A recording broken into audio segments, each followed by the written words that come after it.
Veronica's favourite year is the 15th episode of the second season of Veronica's Closet, and there are two main stories in this one, but they're all kind of connected, as is usually the case, of course. And what I love about this in particular is that we get to see behind the scenes of Veronica's Closet. Something I've mentioned before is that I love it when we see things like catalogue shoots or when they're, hiring models. I like to see the workings of the business, and we don't always get that, but we do in this particular episode. And Veronica hires a character called Tim, played by the brilliant John Ritter, to photograph the models for their latest collection. And unfortunately, Tim is not feeling very inspired. So he's not taking photos. And it's a very frustrating atmosphere. And I have to say, Veronica gets very shouty and very angry. And I think Kirstie gave a wonderful performance, as she always does, of course. We also have some beautiful moments between Veronica and Alec, particularly one moment that I found to be very moving, and it made me wonder what things could be like if their relationship was different.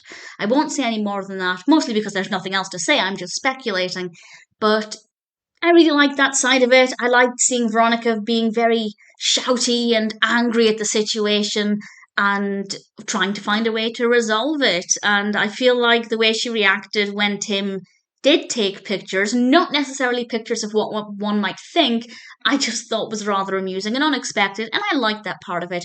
The other part of the narrative I did like, but I hope it doesn't become repetitive, because Santo, a character in this episode, is a male character in this episode, is attracted to Josh. And when I think it was Leo and Perry find out about this, their reaction was rather amusing. And when Santo approached Josh, I had no idea how Josh was going to react. I won't say how he reacts, but I will say I don't know. I don't know if I love it. I don't know if it's what I wanted. And the reason I said I kind of like this is because I liked it within this episode. But I hope that Josh's sexuality isn't going to be something they do again and again and again and again, because those jokes are going to wear quite thin.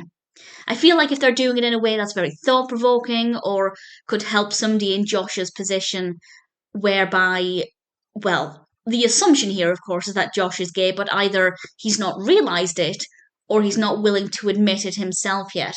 And I think if that is the case and that's the direction they're going with the character, then I think that can be very helpful for people in Josh's position. But if they just keep doing the same stories of Josh being awkward around women and either being attracted to a man without realizing it's, attraction rather than just, admiration or whatever, or men being attracted to him, if they just keep doing that, it's going to get really old and a little bit awkward, to be honest. So I hope they progress with this further, or they don't do it as frequently. But within the context of this episode, it was pretty interesting, and I like Josh. I love Josh. I think he's brilliant. So all things considered, Veronica's favourite year is definitely a good episode. It may not be my favourite episode, but I still enjoyed it.